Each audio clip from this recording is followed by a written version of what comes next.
Pero ay, kaya malaman natin ano ba ang kagustuhan at paano malalaman natin. Kayo, pagtakpok po, dahil kaanin sa akin ang inyong mga kapangyarihan. Tama, hindi? Tama po. Pumunta kayo, kukuha kayo ng kapangyarihan. Lahat doon. Pumunta doon sa iyong simbahan. Sino, parang, binigay nyo lang ang kapangyarihan yun, binuntuhan nyo, masyal lang kayo. Bakit kung kayo ay mga binigyan ko, kayo nag-ipon-ipon para malalaman ninyo kung ano ba ang talagang kasaysayang binigay sa atin ng Diyos. Ang kapangyarihan, sabi ng Mama, mayroon ikaw, mayroon siya, mayroon ako. Ngayon, hindi rin makukuha ang kamit mo, hindi rin makukuha. Kung ano ba ang misay sa iyo, ang misay sa kanya, ang misay sa akin.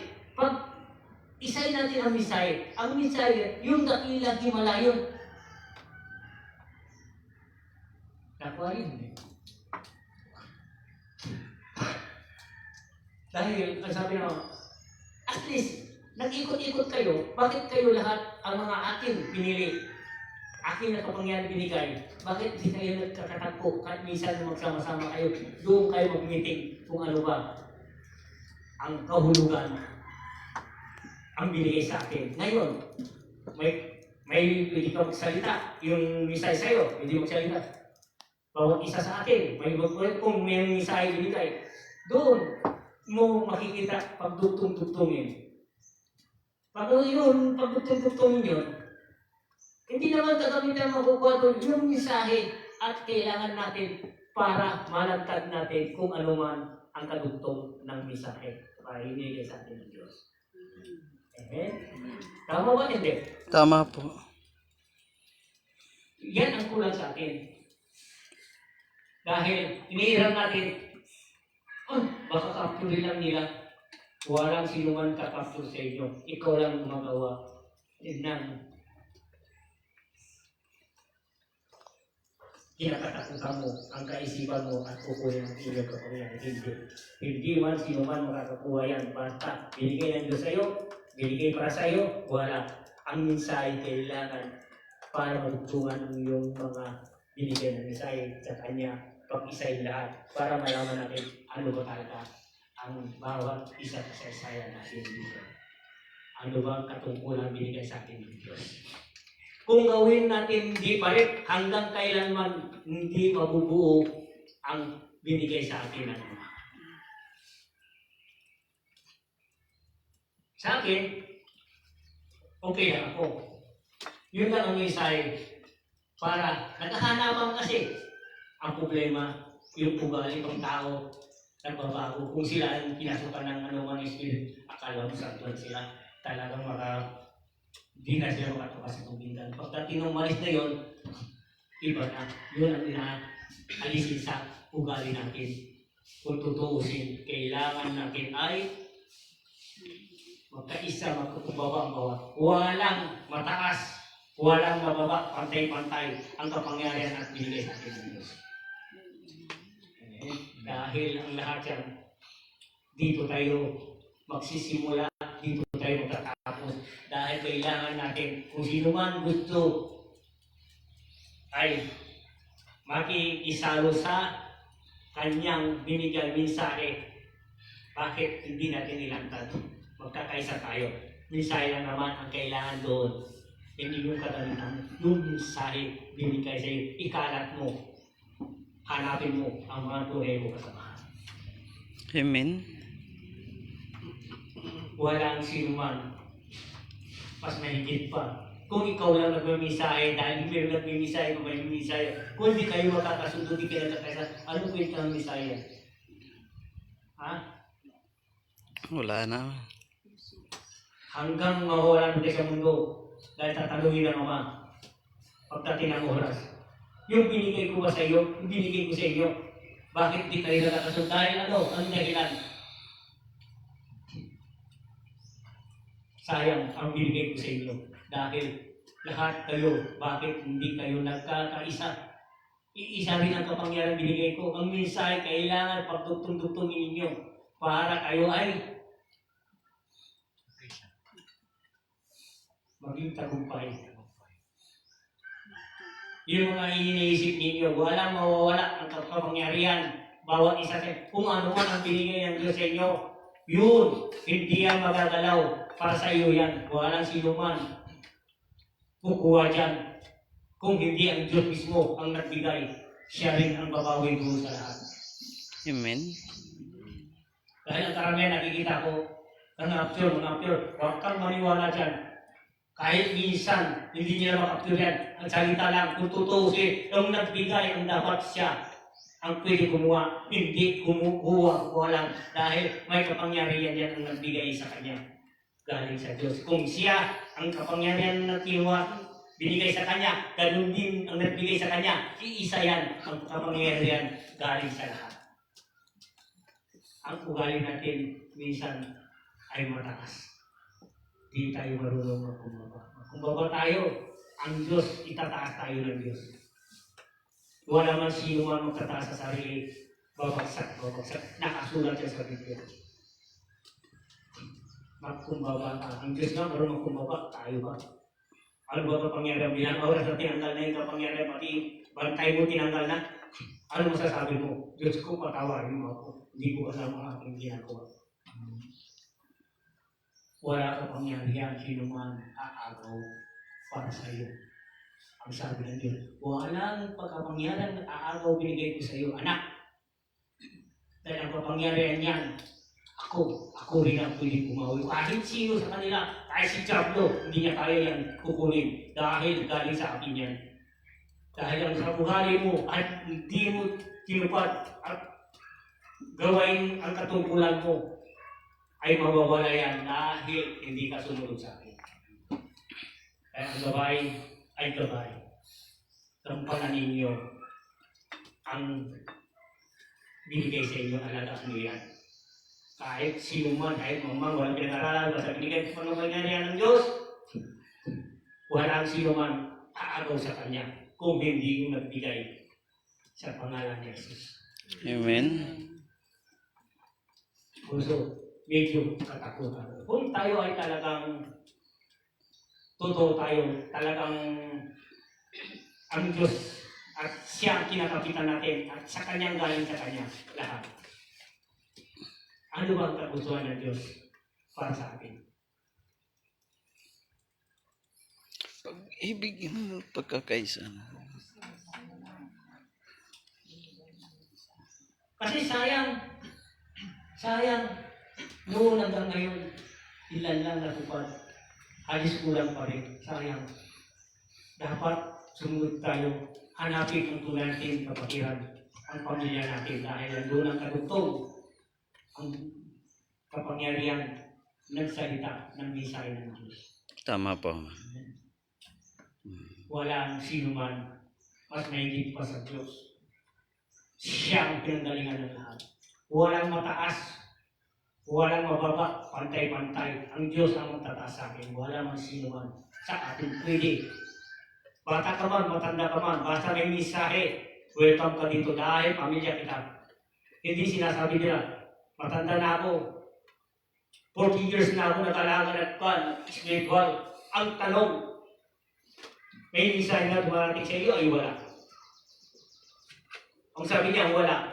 Ay ibig sabihin, kung may darating, tanggapin mo para ang mensahe yun, para malaman mo kung ano ba kailangan ng Diyos. Kung hindi mo tinanggap kahit bata yan, mabuti pang bata may mensahe, ikaw wala na. May pagbabago lang. Siguro, isa ka na rin, hindi na ginapan ang binigay sa iyo ng katungkulan kung sinawalan ang mga mensahe.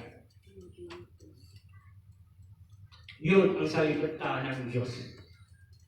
Kahit tumanda ka na, kahit anong edad mo na, at tuloy-tuloy ang mensahe, ibig sabihin, tuloy-tuloy yung paglilingkod mo sa Kanya.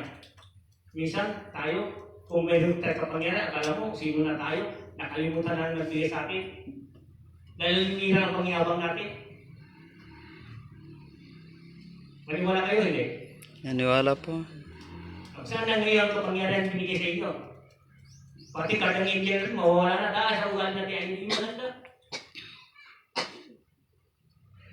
Dahil, pagkasarili, hindi mo alam kung saan galing ang iyong kapangyarihan, doon ka, saan ka nagsimula, nagkumbaba, doon ka pa rin, huwag mo itaas ang iyong sarili dahil babagsak ka. Anak, kung doon ka, ganito kang ginawa at mahiling-hiling ka sa akin at makumbaba ka at marunong ka makibagay. Anak, doon ko kayo binigyan ng kapangyarihan. Ngayon, binigyan kita at nagbago ka na.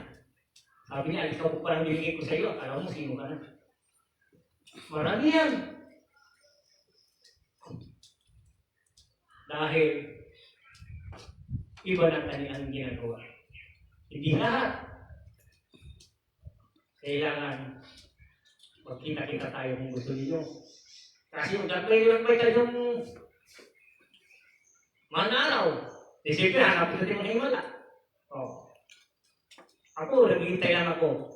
Kung ano ang misay sa iyo, i-share mo sa amin. Ang misay ko, i-share ko sa inyo. Mag-share tayo, baka dugtong-dugtong, baka siya na nga ang maging daan para magkakaisa tayo lahat. Amen.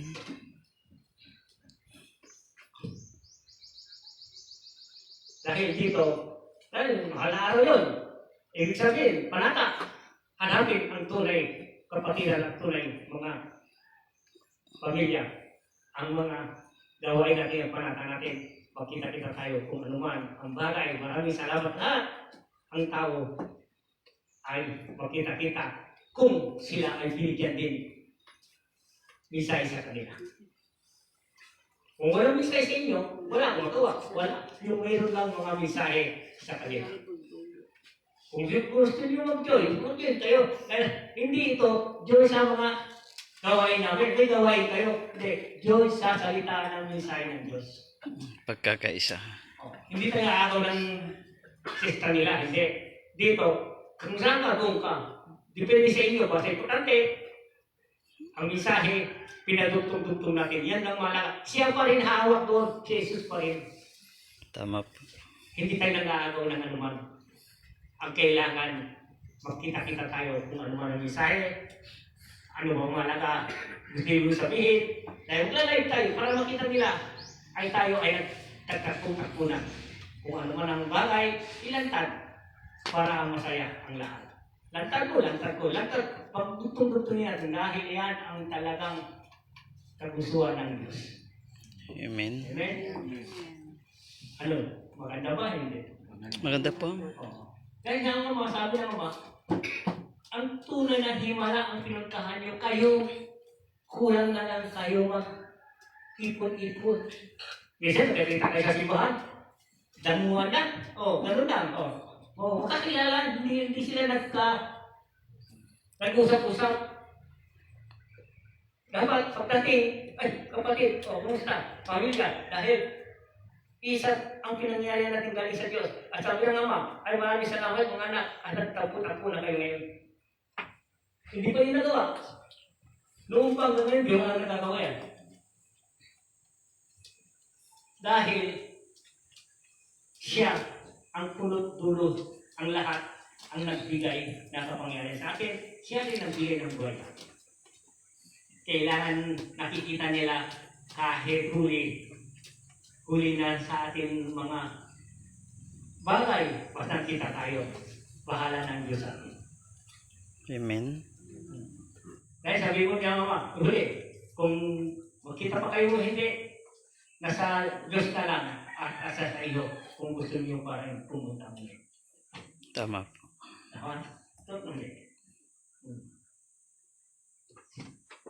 Sino gusto magsalita?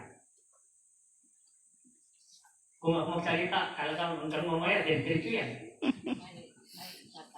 Yes. Bakit no? Sa mensahe pa lang sa mga tao. Yung misay kasi binigay sa mga tao. Ang misay gusto ng Ama gagamitin ka, ilantad mo. At anuman ang bagay, ilantad mo. Maniwala sila ay hindi. Basta nilantad mo, kinubat mo ang iyong binigay na natutulan sa iyo. Pero nasa kanila na yun. Yes. Nasa kanila kahit wala yung binulong sa kanila na pupunta ka dito sa araw na ito. Yes. Nasa kanila. Yes. Yun na nila. Tama ka. Ang lahat yan sabi ng Ama, kung ikaw isang spiritual at spiritual din ang bagay ng isang tao, sa iyong isisip kung gusto mo pupunta o hindi, dahil na puso at isip mo, mayroon din Konektado na. Konektado yan sa nasa iyo rin kung iral mo ang pangtao mo. Dahil ang pangtao natin, naepektuhan tayo. Dahil hinahaluan ng galing sa baba. Kung tayo talaga ay huwag tayo kumilig sa kanila, kumilig sa baba. Kung iral natin espirital, masaya tayo. Dahil ang dala-dala na tayo pag-ibig. Pagmamahal. Dahil sabi ng Mama, wala akong masasabi kung ano man ang binigay ko sa inyo. Kung depende na sa inyo kung pupunta kayo hindi, mga anak, nasa iyo ang decision. Basta at nakarating sa iyo at may dumating sa isipan mo, ako yun. Gumawa na ng parang depende na sa iyo. Kung ilan mo ang kayaan mo, katatakutan mo, hindi kayo para sa akin pala. Iba na ang sinusunod mo. Dahil ako gusto ko makita mga kasamahan at binigyan ko para masaya ang lahat. Kung ikaw makasarili, pagdating ng oras at malalaman mo kung saan ka patutungo, kung kita tayo, sasabihin ko sa iyo, sinayang mo ang panahon ng dito na sa iyo. Tanong kayo. Dahil ang lahat yan, sa tao pa rin, ang siya masusunod. Kahit binigyan ka ng Diyos ng mensahe, kung umiral ang tao mo, iyaman talanganin ka. Dahil malakas ang Diablo, dahil yung humihila sa iyo, huwag mo sabihin niya, huwag mo ganito, dahil hinihila ka sa baba, nagpahila ka naman. Kung ikaw ay pupunta ko, dahil ako ay may binigay sa akin, gusto ko pupunta doon, dahil Ama, hadlangan ninyo kung humadlang sa akin, dahil gusto ko, makita ko ang kapatiran, ang binigay niyo sa kanila at sa akin, kita-kita kami lahat doon. Tama po. Dahil paano tayo uunlad? Dahil mapalad ang tao sumunod. Dahil makikilala nila ang pamilya niya. Makikilala niya ang isa binigay sa kanila, iisa.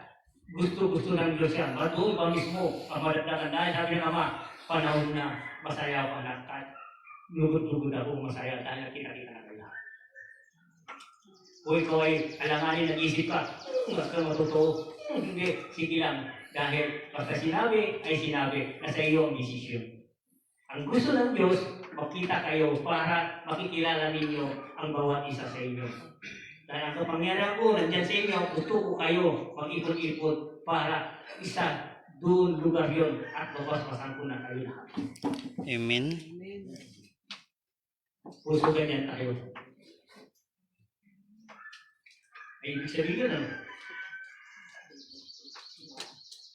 Doon na iipunin ang bawat ipunin.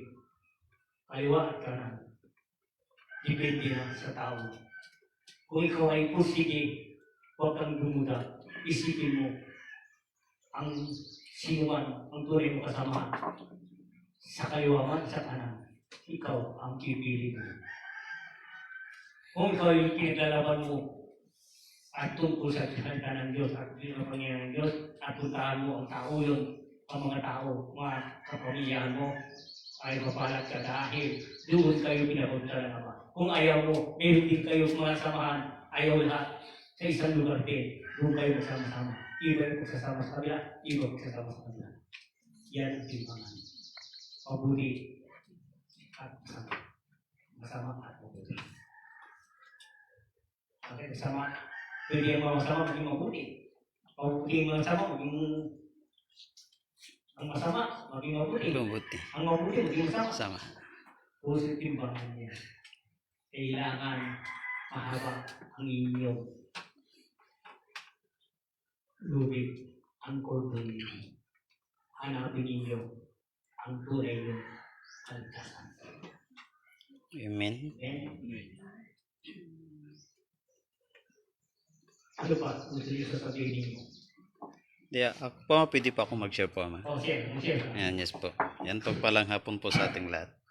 Yan yung ma-share ko lang po about po kasi sa mensahe. Kung once na tayo tumanggap po sa Panginoon talaga, kung tutusin, hindi na kailangan pang maraming hudyat. kumbaga sa ating sarili, tayo na po yung yung magkukusa na paparoon tayo sa mga tao, sa mga kapatid din natin na binigyan din po ng mensahe. Dahil sa akin naman po, yung nangyari sa akin, nung once na tumanggap ako ng mensahe mula sa Panginoong Hesus, ang na lang sa akin kung paano ko tutuparin yung mission at kung paano susunod. Kasi tama yung sinabi ni Ama, kung nasa sayo kung maninindigan ka ba, tutupad ka sa mission. Kasi yung totoo talaga, kung paniniwalaan natin yung mensahe ng Diyos sa atin, maganda dahil matutupad po natin yung mission at di tayo nagalinlangan. Kaya sa aking paglalakbay rin po, sa pakikisalamuha, dyan din po marami rin pa akong nakasalamuha mga tao.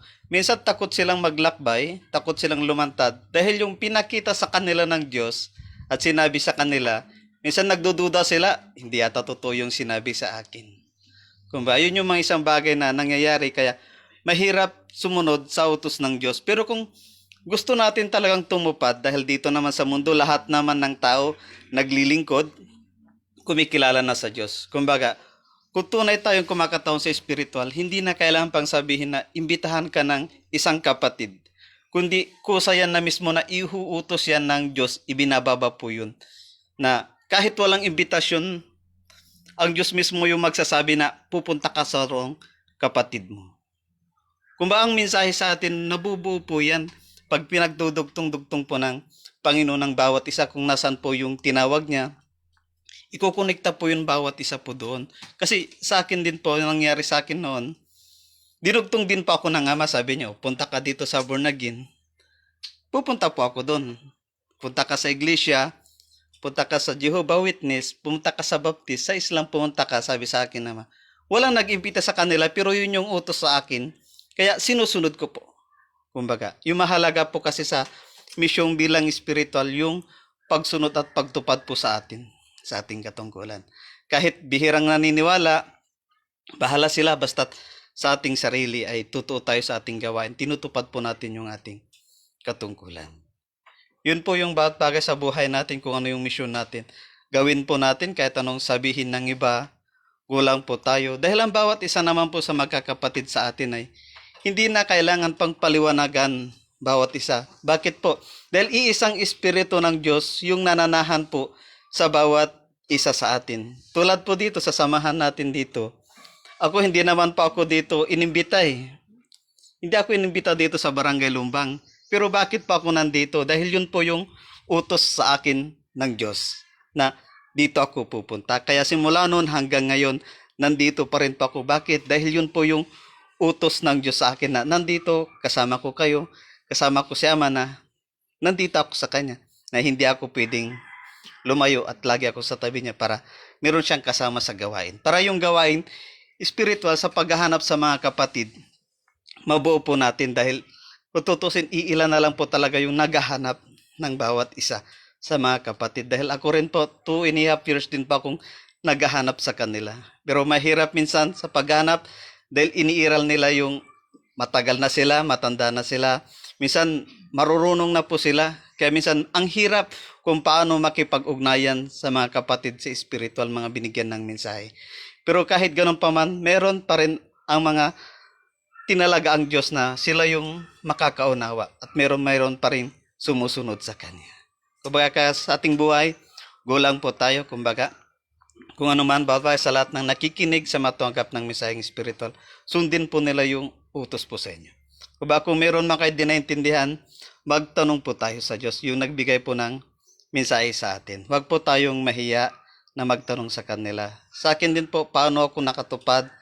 Yun po yung lagi akong nagtatanong na, Lord, ano po bang dapat kong gawin?